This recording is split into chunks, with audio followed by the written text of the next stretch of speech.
আল্লাহ রাব্বুল আলামিন বলেন কুল ইন্না সলাতি ওয়া নুসুকি ওয়া মাহইয়ায়া ওয়া মামাতি লিল্লাহি রাব্বিল আলামিন।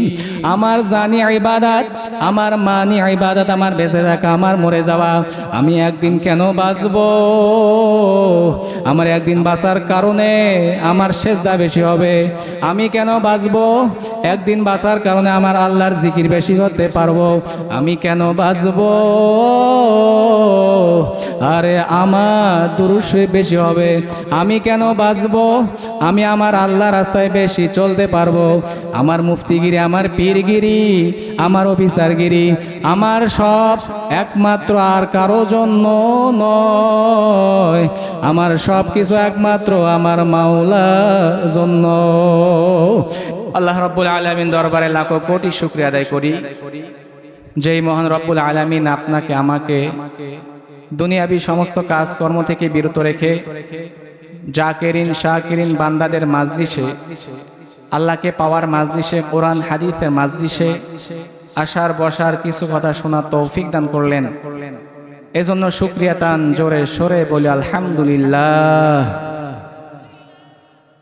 কেশবপুর পূর্বপাড়া জামালুল কুরআন ইন্টারন্যাশনাল হিফজ মাদ্রাসা উদ্যোগে কেশবপুর পূর্বপাড়া পালিচড়াহাট সদর রংপুর তাফসীরুল কোরআন মাহফিল। আজকে প্রধান মেহমান আলহাজ হযরত মাওলানা ইউনুস সাহেব হুজুর, নায়েবে মুহতামিম আল জামিয়াতুল কারিমিয়া নুরুল উলুম জুম্মাপাড়া মাদ্রাসা, পরিচালক কেশবপুর পূর্বপাড়া জামালুল কুরআন ইন্টারন্যাশনাল হিফজ মাদ্রাসা। প্রধান অতিথি হিসেবে আছেন জাহিদুল ইসলাম জনি। প্রধান বক্তা হিসেবে আছেন মুফতি আব্দুল মান্নান ওসমানী সাহেব দামাত বরকাতুহুম আলিয়া খুলনা। আরো ওলামায়ে কেরাম আছেন মুফতি জসিমউদ্দিন সাহেব হুজুর দামাত বরকাতুহুম আলিয়া, মুহাদ্দিস আল জামিয়াতুল কারিমিয়া নুরুল উলুম জুম্মাপাড়া মাদ্রাসা। সভাপতি হিসেবে আছেন আলহাজ মনসেফ আলী, সভাপতি অত্র মাদ্রাসা। আয়োজনে হাফেজ মাওলানা মোহাম্মদ মনসুর আলী মুহতামিম জামালুল কুরআন ইন্টারন্যাশনাল হিফজ মাদ্রাসা। আল্লাহ রাব্বুল আলামিনের কাছে দোয়া করি আল্লাহ রাব্বুল আলামিন আজকের মাহফিলকে কবুল আর মঞ্জুর করুক, এই মাদ্রাসাকে কিয়ামত পর্যন্ত কবুল করুক। এই মাদ্রাসা সহ যত মাদ্রাসা আছে আল্লাহ রাব্বুল আলামিন দ্বীনের জন্য কবুল করুক। সবাই বলে আল্লাহুম্মা আমিন। নিশ্চিতভাবে আল্লাহ রাব্বুল আলামিন আপনাকে আমাকে কোটি কোটি মানুষের ভিড় থেকে বাছাই করে এনে মাহফিলে বসাই দিয়েছেন। এখন যদি তালাশ করা যায়, এরকম সময় কেউ জেনার আড্ডায়, কেউ বা তাসের আড্ডায়, কেউ বা জুয়ার আড্ডায়, বিভিন্ন দুনিয়াবি কাজে লিপ্ত হয়ে গেছে। কিন্তু আল্লাহ রাব্বুল আলামিন আপনাকে আমাকে ওইগুলো কাজ থেকে, খারাপ কাজ থেকে বিরত রেখে আল্লাহকে পাওয়ার মাজলিসে বসিয়ে দিয়েছেন, জান্নাতে যাওয়ার মাজলিসে বসিয়ে দিয়েছেন। এজন্য আরেকবার শুকরিয়া তান জোরে সরে বলি আলহামদুলিল্লাহ।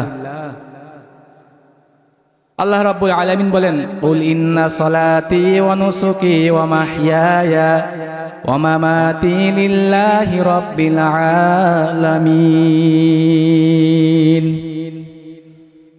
আমার রোজা, আমার নামাজ, আমার হজ, আমার যাকাত, এক কথায় আমার মরে যাওয়া, আমার বেঁচে থাকা, একমাত্র সবকিছু একমাত্র আল্লাহর জন্য। তা আজকে আপনি আর আমি এই মাহফিলে আসছি, আপনার আমার একমাত্র নিয়ত থাকবে আল্লাহকে পাওয়ার উদ্দেশ্যে। কারো যদি এই উদ্দেশ্য থাকে মাহফিল কেমন হয় একটু দেখে আসি, বক্তা কেমন ওয়াজ করে দেখে আসি, বাজারঘাট কেমন লাগছে একটু দেখে আসি, এই উদ্দেশ্য থাকলে আপনার আমল নামায় কোনো কিন্তু নেকি জমা হবে না। কিন্তু আপনার যদি উদ্দেশ্য থাকে আমি কবরের যাত্রী, আমাকে কবর যেতে হবে, আলেম ওলামারা কি বয়ান করে আমরা একটু তা শুনে আমল করব, আল্লাহকে রাজি খুশি করে কবরে যাব, এই উদ্দেশ্যে যে আপনি বসতে পারেন, আল্লাহর ফজলে কর্মে আপনার আমল নামায় আল্লাহ লক্ষ লক্ষ নেকি জমা করে দিবেন। সবাই বলে সুবহানাল্লাহ। বুখারী শরীফের প্রথম হাদিস, মিশকাত শরীফের প্রথম হাদিস, আল্লাহর হাবিব সাল্লাল্লাহু আলাইহি ওয়াসাল্লাম বলেন ইন্নামাল আমালু বিন্নিয়াত, নিয়তের উপর সমস্ত কাজ নির্ভর করে। আল্লাহর হাবিব সাল্লাল্লাহু আলাইহি ওয়াসাল্লাম যখন মক্কা থেকে মদিনায় হিজরতের জন্য রওনা করছেন, তার সঙ্গে এক আল্লাহর বান্দা রওনা করছেন হিজরতের জন্য, তার সঙ্গে একজন মেয়েও ছিল। তা সেই আল্লাহর বান্দা মেয়েকে বিবাহ করার উদ্দেশ্যে হিজরত করতে নিয়ত করে ফেলেছে। তার আল্লাহকে পাওয়ার জন্য সে হিজরত করে নাই, সে মেয়েকে বিবাহ করার উদ্দেশ্যে হিজরত করতেছে। আল্লাহর হাবিব সাল্লাল্লাহু আলাইহি ওয়াসাল্লাম বলেছেন, কেউ যদি তোমরা আল্লাহ এবং আল্লাহ রাসূলকে পাওয়ার উদ্দেশ্যে হিজরত করো, তাহলে আল্লাহ রাব্বুল আলামিন তোমরা আল্লাহ এবং আল্লাহ রাসূলকেই পেয়ে যাবে। সবাই বলে সুবহানাল্লাহ। আর কেউ যদি হিজরত করো, কোনো মানুষ যদি হিজরত করে বিবাহ করার জন্য বা কোনো দুনিয়াবী উদ্দেশ্যে হিজরত করে, সে দুনিয়ায় পেয়ে যাবে, কিন্তু আল্লাহর কাছে সে কিছুই পাবে না। তা আপনারা আমার একমাত্র নিয়ত থাকবে, এই মাহফিলে বসছি একমাত্র আল্লাহকে পাওয়ার উদ্দেশ্য। কথা ঠিক না? আজকে অনেকেই বলে যে অমুক বাবার দরবারে গিয়ে আমি লাভবান হয়েছি, সম্পত্তি আমার ভালো হয়েছে, আমার ছেলে সন্তান হয় না, ছেলে সন্তান আমার হয়েছে, আমি বিপদ আপদ থেকে বেঁচে গেছি। অনেক ভণ্ড বাবার দরবারে যায়, আছে কি আছে না? যার কাছে যায় তার ফরজ নাই, সুন্নাহ নাই, নফল নাই, মুস্তাহাব নাই, ফরজের তো বালাই নাই, সুন্নাহ তো নাই। যে বাবার মধ্যে, যে ভণ্ড পীরের মধ্যে যদি সুন্নাত না থাকে, সে কেমনে আল্লাহর ওলি হয় বলেন তো? এই জন্য কবি বলে, গর হাওয়া পে ওরতে হায় রাত দিন, তারকে সুন্নাত জো করে শয়তানুগীন। যদি আকাশে উড়ে যায়, পানিতে ভেসে যায়, আগুনে যদি হেঁটে হেঁটে রওনা করে, তার মাঝে যদি সুন্নাত না থাকে, সে তো আল্লাহর ওলি হইতে পারে না, সে একটা হলো শয়তানের শাগরেদ। কথা ঠিক কিনা? আজকে আমরা অনেক জায়গায় দৌড়াই, ভণ্ড বাবার দরবারে দৌড়াই। আমার বাবা ফু দিলে পানি নড়ে, টকবক করে। আমার বাবা যেদিকে তাকায় সেদিকে পুরে সারকার হয়ে যায়। আমি অনেক ট্রিটমেন্ট করছি, আমার ওয়াইফের বাচ্চা হয় না 5 বছর থেকে 10 বছর থেকে, কিন্তু তার কাছে যাওয়ার সঙ্গে সঙ্গে আমার ওয়াইফের বাচ্চা হয়ে গেছে ওই বাবার দরবারে গিয়ে। মনে রাখা লাগবে যে বাবার যদি সুন্নাত না থাকে, সে একটা প্রকৃত আল্লাহর ওলি হতে পারে না, সে একটা হলো শয়তানের শাগরেদ। আজকে এই জন্য বলতেছি যে আল্লাহর কাছে যদি আপনি দুনিয়া চান, তাহলে আল্লাহ আপনাকে দুনিয়া দিয়ে দিবে। আল্লাহর কাছে যদি আপনি আখিরাত চান, আল্লাহ আপনাকে আখিরাত দিয়ে দেবে। ফেরাউন যখন নিজেকে খোদাই দাবি করলো, লোকেরা, ওনার এলাকার লোক বলে যে আপনি তো নিজেকে খোদাই দাবি করেন, কিন্তু কই আপনার কথায় তো নীল নদের পানি জোয়ার ভাটা হয় না, আপনি কেমন খোদা? নিজেকে খোদাই দাবি করেন। সে তো অবশ্য চিন্তায় পড়ে গেল, আসলে তো কথা ঠিক, আমি নিজেকে খোদাই দাবি করি, কিন্তু আমার কথায় নীল নদের পানি জোয়ার ভাটা হয় না। তখন সে চিন্তায় পড়ে গেল, কিন্তু শয়তান এদিকে বুদ্ধি দেয়, এ ফেরাউন, তুমি নির্জনে গিয়ে আল্লাহর কাছে দোয়া করো যে আল্লাহ, আমার কথায় যেন নীল নদের পানি জোয়ার ভাটা হয়ে যায়, সেই আমাকে শক্তি দেন। আল্লাহ রাব্বুল আলামিন বলল, এ জিবরাইল, তুমি চলে যাও কাফেরের কাছে। ফেরাউনের কাছে চলে আসলো, ফেরাউনকে বলল, জিবরাইল ইসলাম বলল, এই ফেরাউন, তুমি কি এটা চাও যে তোমার কথায় নীল নদের পানি যেন জোয়ার ভাটা হয়? হ্যাঁ, আমি তা চাই। তুমি কি দুনিয়ায় চাও? হ্যাঁ চাই। আখেরাতে চাও না? না চাই না। তুমি যদি এটা চাও, আল্লাহর কাছে কিন্তু কিছুই পাবে না। তুমি আখেরাত যদি না চাও, তোমার দুনিয়ায় দেওয়া হবে, কিন্তু একটা কথা লিখতে হবে, তোমাকে আল্লাহ দুনিয়ায় দেবে, তোমাকে এই শক্তিও দেবে, তোমার কথায় নীল নদের পানি জোয়ার ভাটা হবে। কিন্তু তুমি মালিকের কথা যদি কোনো গোলাম না শোনে, তাকে কি করা উচিত? তখন বললো, এই নীল নদের পানিতে চুবাইয়া চুবাইয়া মারা উচিত। তাহলে তুমি প্রমাণ সহ লেখো, প্রমাণ দিয়ে লেখো যে মালিকের কথা না শুনলে এই নীল নদের পানিতে চুবিয়ে চুবিয়ে মারা উচিত। সে সেটাতেই রাজি হয়ে গেছে। সে আল্লাহর কাছে আখেরাত চাই নাই, দুনিয়া চাইছে, আল্লাহ তাকে দুনিয়া দিয়ে দিয়েছে।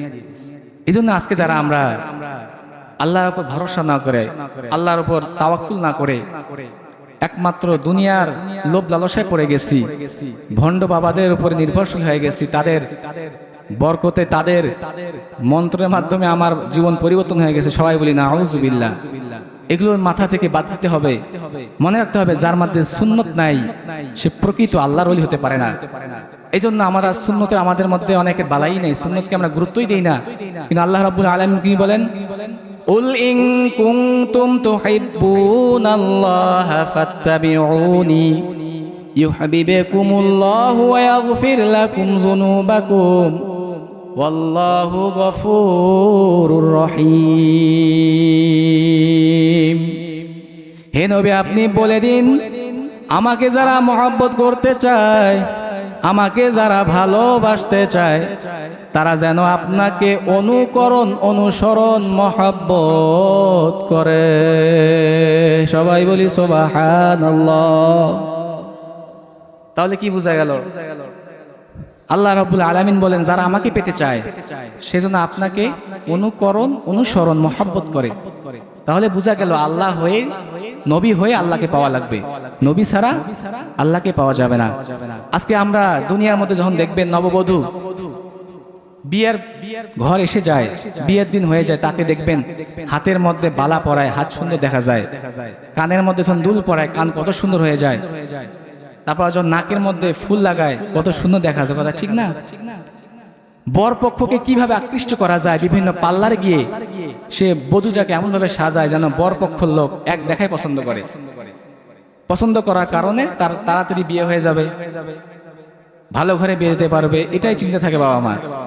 কিন্তু যে বান্দাবান্দি, যে বান্দা আল্লাহর হাবিব সাল্লাল্লাহু আলাইহি ওয়াসাল্লামের প্রকৃত সুন্নত ভালোভাবে মানতে পারবে, তার 3 হাত বডির মধ্যে 3.5 হাত বডির মধ্যে আল্লাহর হাবিব সাল্লাল্লাহু আলাইহি ওয়াসাল্লামের সুন্নত দিয়ে সাজাতে পারে, আল্লাহর কাছেও আল্লাহর কুদরতি চোখেও ওই বান্দার প্রত্যেকটা অঙ্গ দেখতে ভালো লাগে। সবাই বলি সুবহানাল্লাহ। তাহলে আল্লাহর হাবিব সাল্লাল্লাহু আলাইহি ওয়াসাল্লামের সুন্নত মানা লাগবে কি লাগবে না? তার সুন্নতে সুসজ্জিত হতে হবে কি হবে না? এই জন্য দেখবেন যখন ইমাম সাহেব নামাজ পড়ায়, ইমাম সাহেব যখন নামাজ পড়ায়, যখন সে রুকুতে যায়, সেজদায় যায়, যখন সে তাশাহুদ পড়ে, যখন সে সালাম ফিরায়, যারা পিছনে মুক্তাদি থাকে দেখবেন কিন্তু এই মুক্তাদি ইমামকে অনুকরণ অনুসরণ করে। যদি ইমাম সেজদায় যায়, ইমাম যদি তাশাহুদ পড়ে, আর ওরকম সময় যদি মুক্তাদি দাঁড়িয়ে থাকে, ওর কিন্তু নামাজ হবে না। ঠিক তদ্রুপ আল্লাহর হাবিব সাল্লাল্লাহু আলাইহি ওয়াসাল্লাম আপনার আমার গোটা জীবনের হলো ইমাম, আমরা তার মুক্তাদি। তিনি যেভাবে নামাজ পড়ছেন, তিনি যেভাবে চলাফেরা করছেন, তার কথাবার্তা চাল চলন, যেভাবে পোশাক আশাকে, পারিবারিক থেকে রাষ্ট্রীয় জীবন যেভাবে চালাইছেন, সেইভাবে আপনি আমি যদি চলতে পারি, আপনি আমি প্রকৃত আল্লাহর নবীর অনুকরণ অনুসরণ করতে পারবো। আপনার আমার দাম আল্লাহর কাছে অনেক কোটি কোটি গুণ বাড়িয়ে যাবে। এই কথা ঠিক না? ঠিক। তাহলে ইমাম যেটা করে মুক্তাদি সেটা করে। ইমামের যদি অনুকরণ অনুসরণ মুক্তাদি না করে তাহলে কিন্তু তার নামাজ হবে না। আমি বুঝাতে চাচ্ছি নবীর সুন্নাত এবং তাকে অনুকরণ অনুসরণ করে আপনাকে আমাকে কবর দিতে হবে, তা নাহলে আল্লাহকে পাবো না। আল্লাহ নবী সাল্লাল্লাহু আলাইহি ওয়াসাল্লাম তিনি বলেছেন, সল্লু কামা রাআইতুমুনি উসাল্লি, আমি যেভাবে আমাকে তোমরা যেভাবে নামাজ পড়তে দেখেছো তোমরা সেইভাবে নামাজ পড়িও। তিনি কিন্তু বলেন নাই যে আমি যেভাবে আমাকে তোমরা যেভাবে নামাজ পড়তে দেখেছো তোমরা সেইভাবে নামাজ পড়ো। তিনি কিন্তু বলেন নাই আমি যেভাবে নামাজ পড়ি সেভাবে তোমরা নামাজ পড়ো। তাহলে আল্লাহর হাবিব সাল্লাল্লাহু আলাইহি ওয়াসাল্লাম আমাদের মডেল হবে।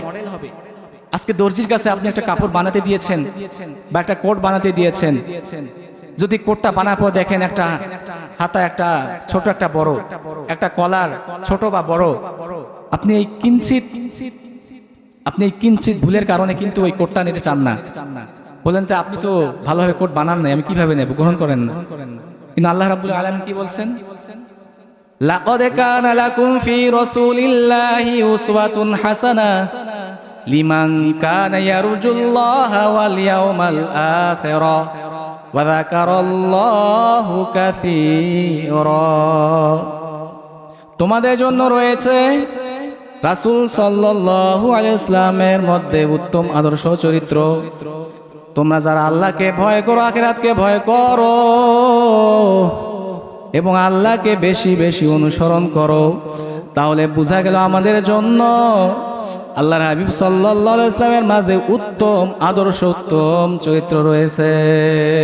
সবাই বলি সুবহানাল্লাহ। তাহলে আল্লাহর হাবিব সাল্লাল্লাহু আলাইহি ওয়াসাল্লামকে অনুকরণ অনুসরণ করে আল্লাহকে পেতে হবে। আর আমরা যদি আল্লাহর হাবিবকে অনুকরণ অনুসরণ করতে পারি, আল্লাহ রাব্বুল আলামিনের কাছে অনেক অনেক দামি হয়ে যাবে। দেখেন আজকে সাহাবায়ে কেরামরা আল্লাহর হাবিবকে কিভাবে অনুকরণ অনুসরণ করছে। আবু বকর সিদ্দিক রাদিয়াল্লাহু তাআলা আনহু পুরা তো তিনি ফটোকপি ছিলেন আল্লাহর হাবিব সাল্লাল্লাহু আলাইহি ওয়াসাল্লামের।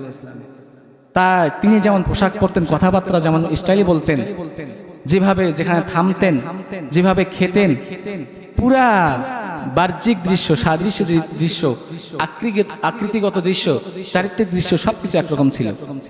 তারা আল্লাহর হাবিব সাল্লাল্লাহু আলাইহি ওয়াসাল্লামকে কিভাবে অনুকরণ অনুসরণ করেছে, আর আপনি আর আমি আল্লাহর হাবিব সাল্লাল্লাহু আলাইহি ওয়াসাল্লামকে কিভাবে অনুকরণ অনুসরণ করি। যখন আল্লাহর হাবিব সাল্লাল্লাহু আলাইহি ওয়াসাল্লাম ও আবু বকর সিদ্দিক রাদিয়াল্লাহু তাআলা আনহু মক্কা মুনাওয়ারা থেকে মদিনা মুকাররমায় যখন হিজরতের জন্য রওনা করলেন, মদিনার মধ্যে একটা জায়গা আছে কুবা নামক স্থানে, সেখানে কিছু লোক আল্লাহর হাবিব সাল্লাল্লাহু আলাইহি ওয়াসাল্লাম ও তার সাহাবী তার আবু বকর সিদ্দিক রাদিয়াল্লাহু তাআলা আনহু সহ যাচ্ছিলেন। তারা সংবাদ দেওয়ার জন্য তারা কিছু লোক উপস্থিত ছিল ওখানে। তারা অনেক অভিজ্ঞতা সম্পন্ন লোক ছিল, যারা আল্লাহর হাবিব সাল্লাল্লাহু আলাইহি ওয়াসাল্লামকে সংবর্ধনা দেওয়ার জন্য দাঁড়িয়েছিল মদিনায়।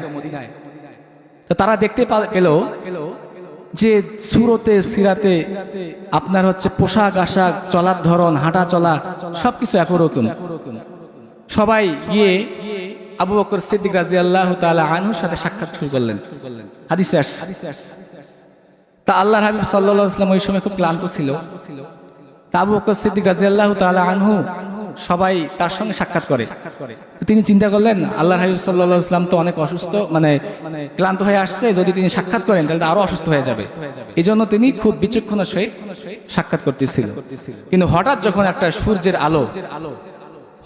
সূর্যের আলো যখন তার আল্লাহর হাবিব সাল্লাল্লাহু আলাইহি ওয়াসাল্লামের মুখে পড়ে গেল, ওই সময় আবু বকর সিদ্দিক রাদিয়াল্লাহু তাআলা আনহু তার গায়ের চাদর দিয়ে আল্লাহর হাবিব সাল্লাল্লাহু আলাইহি ওয়াসাল্লামকে মুড়িয়ে দিলেন। সুবহানাল্লাহ। তখন মানুষ বুঝতে পারলেন কে উম্মত, কে নবী, কে উম্মত, কে নবী, কে সাহাবা, কে আসল, কে নকল। মানুষেরা বুঝতে পারলেন না যে কে আল্লাহর হাবিব সাল্লাল্লাহু আলাইহি ওয়াসাল্লাম। তাহলে চিন্তা করেন তারা কেমন ফটোকপি ছিল আল্লাহর হাবিব সাল্লাল্লাহু আলাইহি ওয়াসাল্লাম এর, আর আপনি আর আমি কেমন নবীকে অনুকরণ অনুসরণ করি। চিন্তা করে দেখছেন? এই জন্য তো আজকে কামিয়াব। আজকে আপনি আমি কামিয়াব না কেন? আল্লাহর হাবিবের সুন্নত মানি না। ইমাম মালিক রাহমাতুল্লাহ বলেছেন যে আল্লাহর হাবিব সাল্লাল্লাহু আলাইহি ওয়াসাল্লামের সুন্নত হলো নূহ আলাইহিস সালামের নৌকার মতো। যারা নূহ আলাইহিস সালামের নৌকার উপরে চড়ছে তারা বেঁচে গেছে, আর যারা চড়তে পারে নাই সে ধ্বংস হয়ে গেছে। যে উম্মত আজকে আল্লাহর হাবিব সাল্লাল্লাহু আলাইহি ওয়াসাল্লামের সুন্নতকে পুরোপুরি আঁকড়ে ধরতে পারছে, আল্লাহর ফজলে করমে সে কামিয়াব হয়ে গেছে। আর যে ধরতে পারে নাই সে ধ্বংস হয়ে গেছে। এই জন্য আল্লাহর হাবিব সাল্লাল্লাহু আলাইহি ওয়াসাল্লামের পুরোপুরি অনুকরণ অনুসরণ করতে হবে। সাহাবে কেরাম আবু বকর সিদ্দিক রাদিয়াল্লাহু তাআলা আনহু দেখেন চারিত্রিকভাবে আল্লাহর হাবিব সাল্লাল্লাহু আলাইহি ওয়াসাল্লামের কেমন সাদৃশ্য ছিল। আল্লাহর হাবিব সাল্লাল্লাহু আলাইহি ওয়াসাল্লামের উপরে যখন ওহী নাজিল হয়, জিবরাইল আলাইহিস সালাম যখন ওহী নাজিল করলেন আল্লাহর হাবিব সাল্লাল্লাহু আলাইহি ওয়াসাল্লামের মধ্যে, জিবরাইল আলাইহিস সালাম যখন আল্লাহর হাবিব সাল্লাল্লাহু আলাইহি ওয়াসাল্লামকে জোরে সজোরে চাপ দিলেন বুকের মধ্যে, তখন তিনি ওই একটা চাপের কারণে অনেক ভয় পেয়ে গেল। আমাকে তোমরা চাদর দ্বারা আবৃত করো। খাদিজা রাদিয়াল্লাহু তাআলা আনহা ডাক দিয়া বলল, আল্লাহর হাবিব আপনি কিসের ভয় পান? আল্লাহর হাবিব সাল্লাল্লাহু আলাইহি ওয়াসাল্লাম ডাক দিয়া বললেন, খশিতু আলা নাফসি, আমি তো আমার নিজের উপর আশঙ্কা করি। তখন খাদিজা রাদিয়াল্লাহু তাআলা আনহা বললেন, আপনার মাঝে তো অনেক গুণ আল্লাহ দিয়েছেন। ইন্নাকা লাতাসিলুর রহিম ওয়া তাহমিলুল কাল্লা ওয়া তাকসিবুল মা'দুম ওয়া তাকরিজ যায়িফ ওয়া তুঈনু আলা নাওয়াইবিল হক। আপনি তো স্বজনদের সঙ্গে ভালো ব্যবহার করেন, আপনি তো দুর্বলদের সহযোগিতা করেন। যখন আপনার বাসায় মেহমান আসে আপনি মেহমানদারিতার জন্য ব্যস্ত হয়ে যান। যখন কোনো মানুষ ভালো কাজের জন্য নাস্তায় নেমে যায় তাদেরকে সহযোগিতা করেন। কাল্লা ওয়াল্লাহ লা ইউখজিকাল্লাহু আবাদা। খাদিজা রাদিয়াল্লাহু তাআলা আনহা ডাক দিয়া বললেন, ও আল্লাহর নবী, আল্লাহর হাবিব, আল্লাহর কসম, আপনাকে আল্লাহ কোনোদিন অপমানিত করবেন না।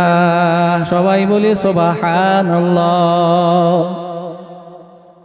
আল্লাহর হাবিব সাল্লাল্লাহু আলাইহি ওয়াসাল্লাম পর্যন্ত বলছে, খশিতু আলা নাফসি, আমি নিজের উপর আশঙ্কা বোধ করি। তখন খাদিজা রাদিয়াল্লাহু তাআলা আনহা বলেন, আল্লাহর হাবিব, আপনার মাঝে তো অনেক গুণ আছে, এরপরও আপনি নিজের উপর আশঙ্কা বোধ করেন? আপনার মাঝে তো অনেক গুণ আছে, আপনি এরপরও কেন নিজের মধ্যে আশঙ্কা বোধ করেন? তখন আবু বকর সিদ্দিক রাদিয়াল্লাহু তাআলা, আপনি তারপর কেন আপনি এত নিজের মধ্যে এত গুণ থাকার পরও আপনি নিজেকে আশঙ্কা বোধ করেন?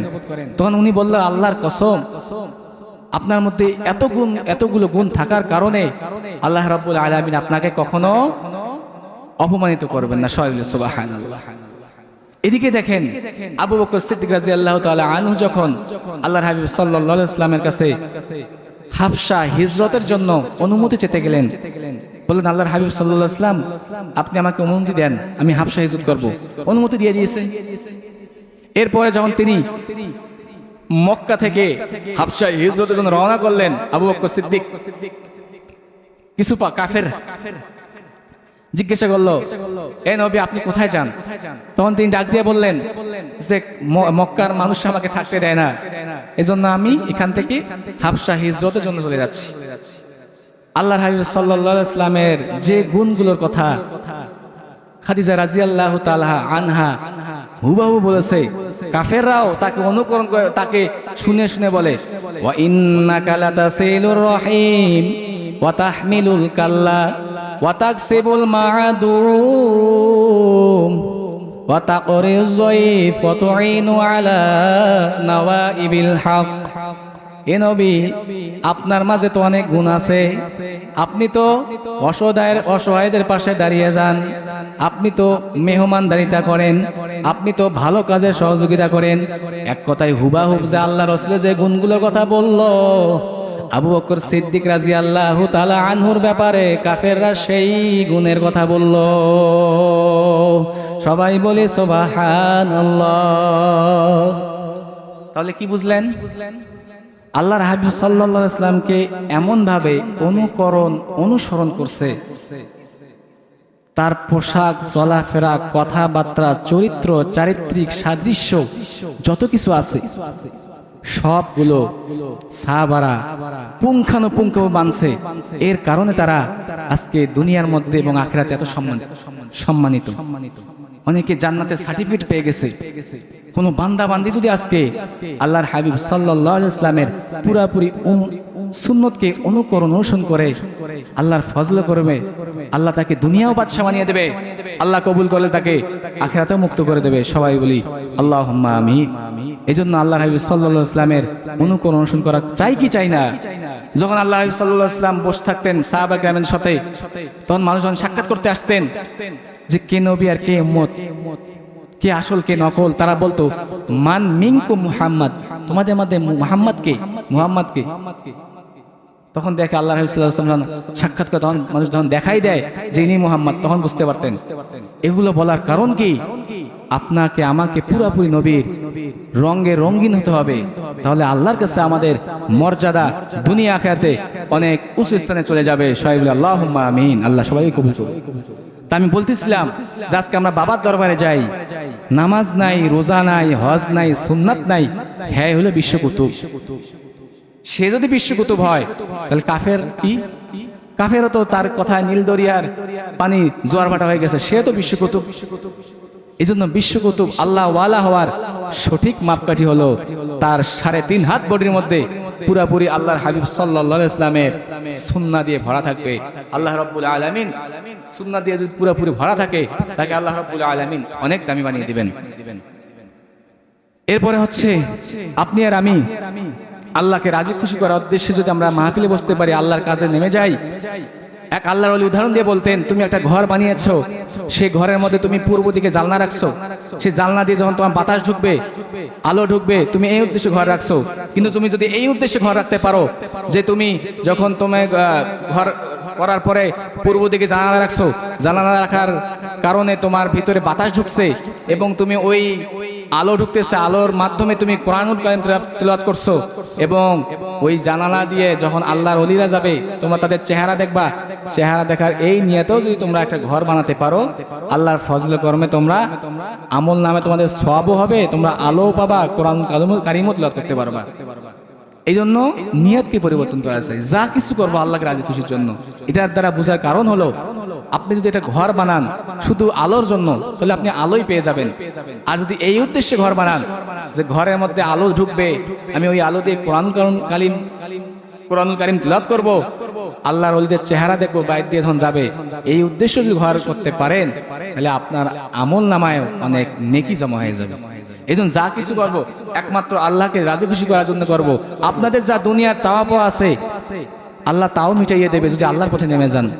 মাল্লাহুল মাওলা ফালাহুল কুল, যে বান্দা বান্দে আমার মাওলার জন্য হয়ে যাবে, আমার মাওলা বলে যে বান্দা বান্দি আমার মাওলার জন্য হয়ে যাবে, ওই বান্দা বান্দির জন্য সব হয়ে যাবে। ওমাই ইয়াতাওয়াক্কাল আলাল্লাহি ফাহুয়া হাসবুহু, যে ব্যক্তি আমার মাওলার উপরে ভরসা করার মতো করতে পারবে, ওই বান্দা বান্দির জন্য আমার মাওলা যথেষ্ট হয়ে যাবে। এই জন্য আমি বাবাদেরকে বলবো, যা কিছু করো আমার মাওলার জন্য করিও। আমার মাওলা কিন্তু বড় দয়ার মাওলা, আমার মাওলা বড় মায়ার মাওলা। এই জন্য সব সময় একটা জিনিস মনে রাখা লাগবে, দুনিয়ার মধ্যে যারা দুনিয়া করে তারা কিন্তু দুনিয়ার মধ্যে আজকে শান্তিতে নাই। আমি তো মনে করি শান্তি হলো তিন জিনিসের মধ্যে, একটা হলো খাওয়ার মধ্যে, একটা ঘুমার মধ্যে, আর একটা হলো স্ত্রীর মধ্যে। যারা সব সময় দুনিয়া নিয়ে পড়ে থাকে দেখবেন তাদের কিন্তু ঘুমের শান্তি নাই।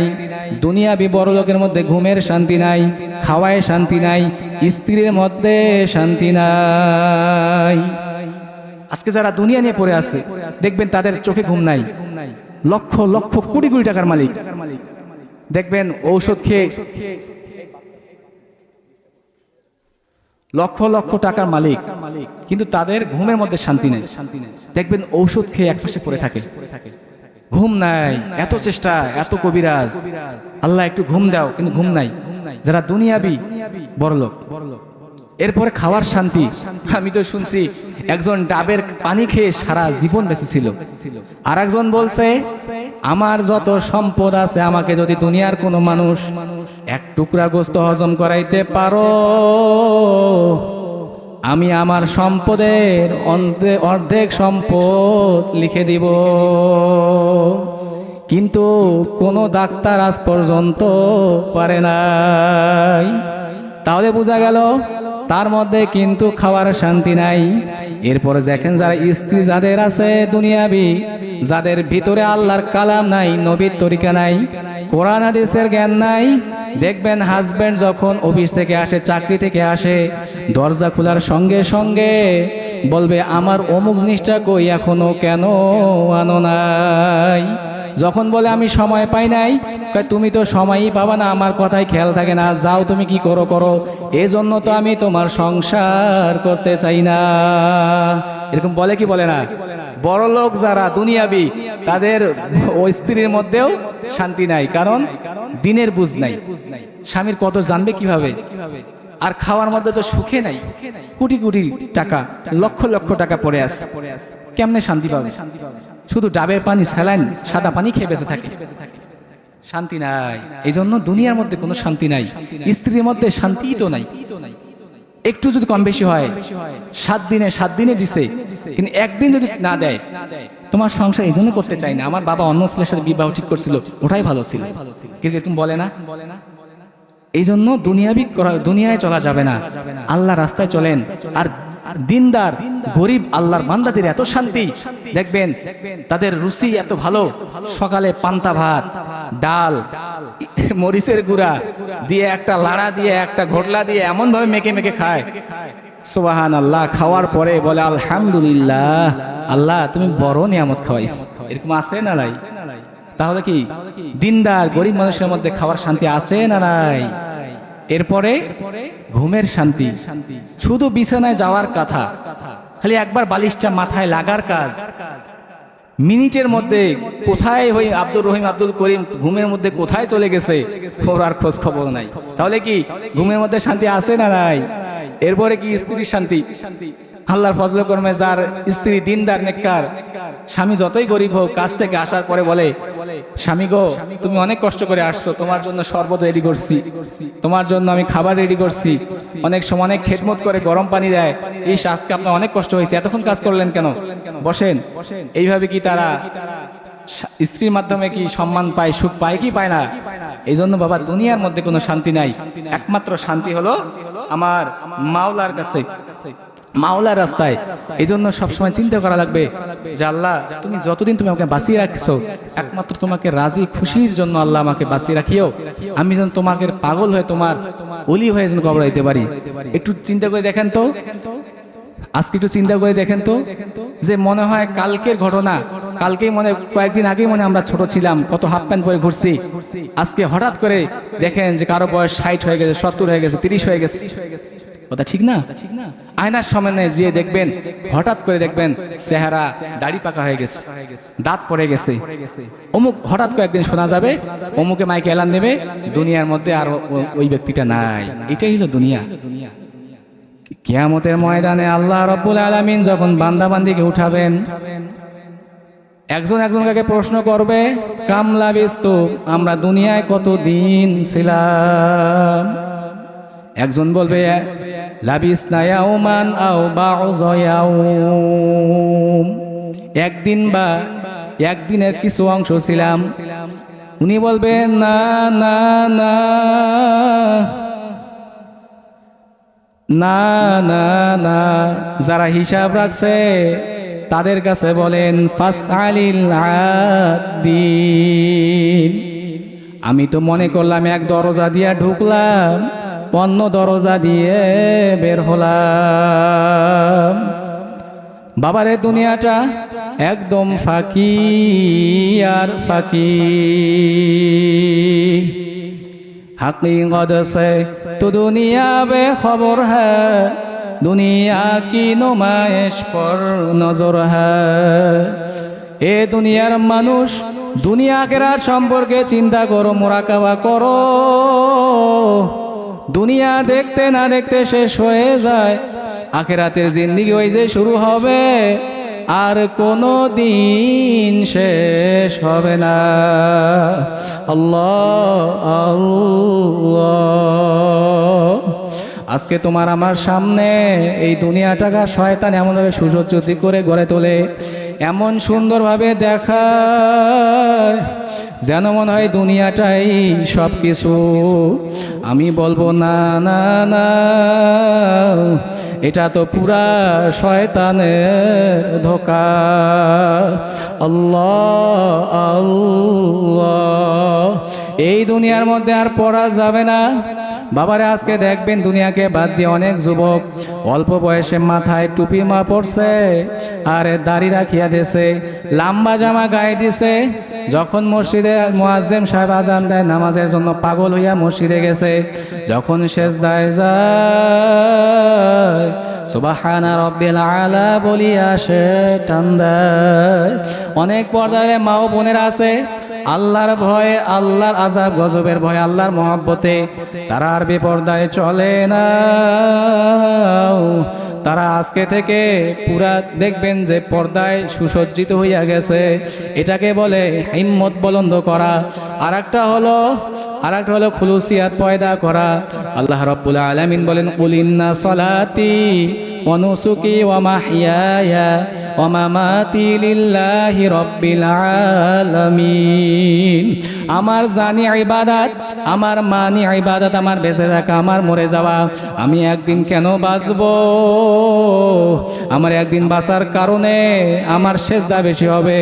আমি কেন বাঁচবো? একদিন বাঁচার কারণে আমার আল্লাহর জিকির বেশি করতে পারবো, আমি কেন বাঁচবো? আরে আমার দুরূদ শরীফ বেশি হবে, আমি কেন বাঁচবো? আমি আমার আল্লাহ রাস্তায় বেশি চলতে পারবো।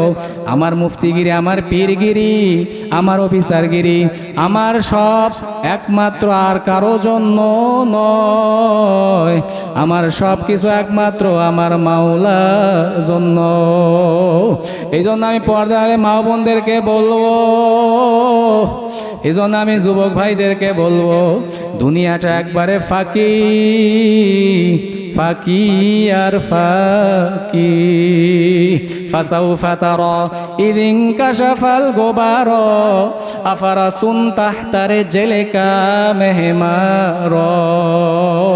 আজকে কেউ পরিচয় দেয় আমি পীর, আমি মুফতি, আমি মুহাদ্দিস, আমি বড় মেয়া, আমি বড় অফিসার, আমি অমুক তমুক সমুক। তোমার এই পরিচয় কয়দিন? আরে যতক্ষণ পর্যন্ত তোমার আমার চক্ষু দুইটা খোলা থাকবে, যেদিন চিরতরে তোমার আমার চক্ষু বন্ধ হইয়া যাবে, এই পরিচয় কিন্তু আর চলবে না। এই জন্য বলবো বাবারা, আজকে যারা নামাজ কাজা করো, আমার মাওলা যখন কিয়ামতের ময়দানে দেখবে, আসরে কাজা, মাগরিবে কাজা, এশায়ে কাজা, এ বছর কাজা, ও বছর কাজা, এ বছর লাল কালি, ও বছর লাল কালি, আমার মাওলার কাছে কি জবাব দিবা? হিসাব নিকাশ না মিলাইয়া মাওলার কবরে যাইও না। আল্লাহ আল্লাহ। ডাকাত দলের সর্দার থাকে, দেখবেন ওই ডাকাত দলের সর্দারের কত পাওয়ার, কত গ্র্যাভিটি, আর ওর পাওয়ার থাকে কতক্ষণ? যতক্ষণ পর্যন্ত পুলিশের হাতে অ্যারেস্ট হয় নাই। যখন পুলিশের হাতে অ্যারেস্ট হইয়া যায়, দেখবেন ওর কিন্তু তাকাব্বর, ওর পাওয়ার সব শেষ হইয়া যায়। আমি বলবো এ কবরের যাত্রীরা, তোমার আমার সামনে যেদিন আজরাইল ইসলাম হাজির হইয়া যাবে, তোমারও তাকাব্বরগিরি, তোমার বড় মেয়াগিরি, তোমার ক্ষমতার গরব আরে নিমিষেই শেষ হইয়া যাবে। আল্লাহ আল্লাহ। এই জন্য আমি ভাইদেরকে বলবো, যেদিন তোমার আমার রুহটা বের হইয়া যাবে, রুহ তন সে উড়ে গাই, মুর্দা কি হালত ক্যা হুই, এখন দেখো কেমন দেখা যায়। আল্লাহ আল্লাহ। লাশ হইয়া পড়িয়া থাকবা, অন্ধকার কবরে যখন নিয়ে গিয়ে রাখবে, এখন দেখো ডানে মাটি, উপরেতে মাটি, সেখানে আমার মাওলা ছাড়া কেউ আপন না। ওরে আমার মাওলা রে, ওরে আমার মাশউক রে, তুমি যদি মাফ নাই করো, একা একা কেমনে থাকবো ওই অন্ধকার কবরে। এই জন্য আমি বলবো, আমার মাওলা ছাড়া কেউ নাই, নবী ছাড়া কেউ নাই, নাই নাই নাই, আল্লাহ বাদ কেহ মাবুদ নাই। এই জন্য আমিও দোয়া চাই, আপনাদের জন্য আমি দোয়া করি, আল্লাহ রব্বুল আলামিন যেন আপনাকে, আমাকে, সবাইকে এবং এই মাদ্রাসার মাহফিল সহ আল্লাহ সবাইকে যেন কবুল করে।